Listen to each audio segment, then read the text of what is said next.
Merhaba arkadaşlar. Boğaz ağrısı için 4 farklı tarif vereceğim şimdi sizlere. Bunlar gerçekten benim her zaman denediğim tariflerdir ve propolis zaten biliyorsunuz bağışıklık güçlendirici ve boğazdaki enfeksiyonlara çok iyi gelen bir şey. Yarım çay bardağı suyun içine bundan 3, 4, 5, 6, 7, 8, 9, 16, 17 damla damlatıyoruz.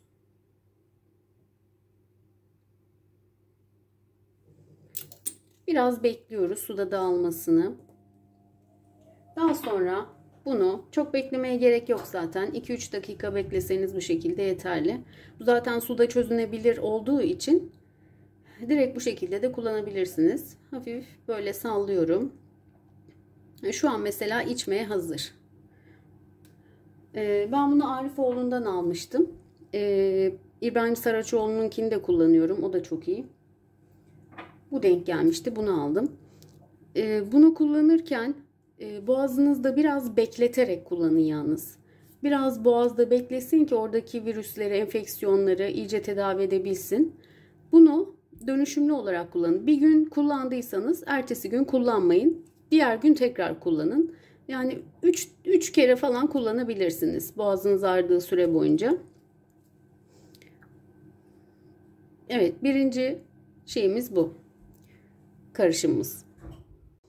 İkinci doğal tedavimiz ise şöyle 150-200 mililitre kadar hazır içme suyuna kaynamış olan bir paket ada çayını atıyorum. 8 dakika boyunca burada kalacak. 8 dakika sonra poşeti çıkartıyorum ve bu bardak ılıyınca içiyorum.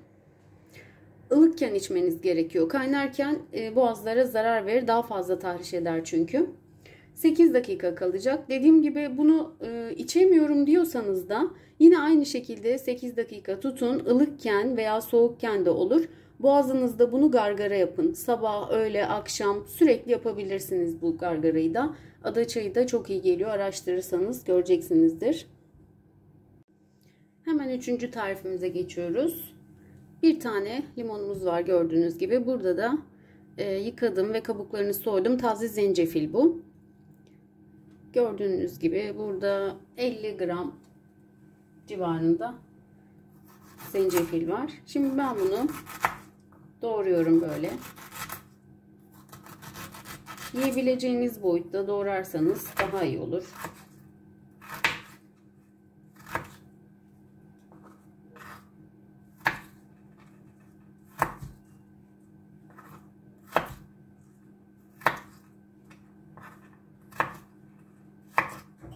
Kavanozumun içine koyuyorum.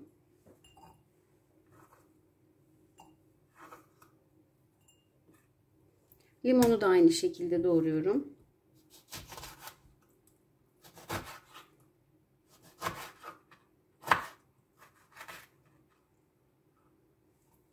Üzerine atarız böyle.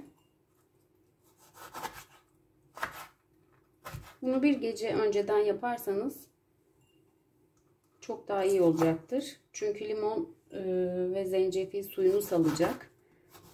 Balla birlikte karıştıracağız şimdi.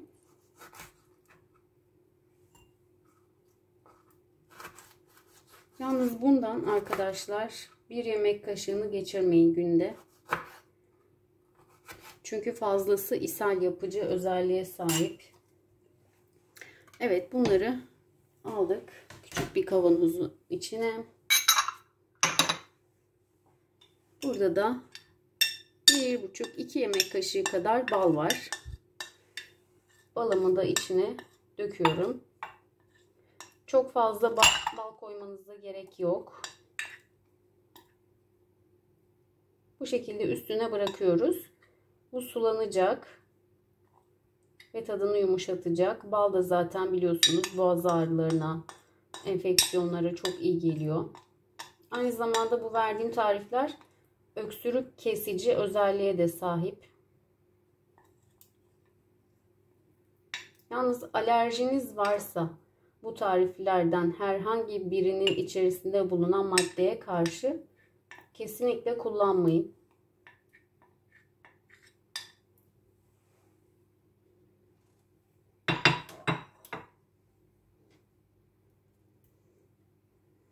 Evet, bu bir gece boyunca dolapta bekleyecek.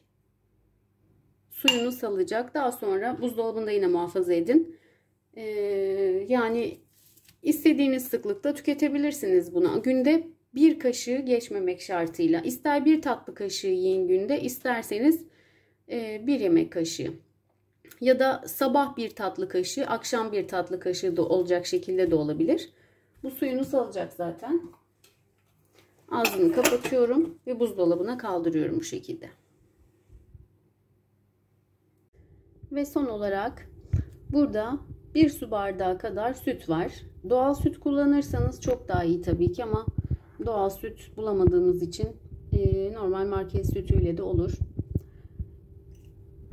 Buna 1 çay kaşığı dolusu toz zerdeçal atıyorum. İyice karıştırıyorum ve bunu ocağa alıyorum. Kaynayana kadar hiç durmadan bu şekilde karıştırarak pişireceğim. Tam kaynamaya başladığı anda altını kapatıyorum ve ılıdığı zaman da içiyoruz. Buna aynı zamanda altın süt de diyorlar.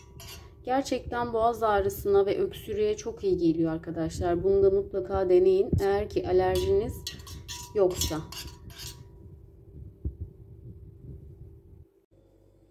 Evet, sütüm kaynamaya başladığı anda altını kapattım. Gördüğünüz gibi sapsarı bir rengi oluyor. Bunu ılıdığı zaman içiyoruz. Altın süt. Bunların yanında bir de şunu önerebilirim size. Keçi boynuzu özü. Yalnız soğuk sıkım olması gerekiyor. Ben hatta aldığım markayı da göstereyim size. Genelde Saraçoğlu'nun ürününü kullanıyorum. Ama yakınımda da hani neyi bulursam soğuk sıkım onu da alıyorum. Almam diye bir şey yok. Bu soğuk sıkım keçi boynuzu özü de özellikle akciğerleri temizliyor ve öksürüğe çok iyi geliyor. İçerisinde zaten kalsiyum, demir, her şey var. Çok faydalı bir şey.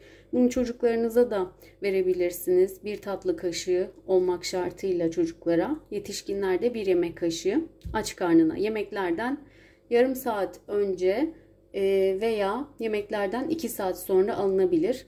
Bazı kişilerin midesini yakıyor aç karnına alındığı zaman. O gibi durumlarda da yemekten 2 saat alınsa daha iyi olur aslında. Aynı zamanda çocuklarda boy uzatma etkisi de var. Bunu da söylemiş olayım.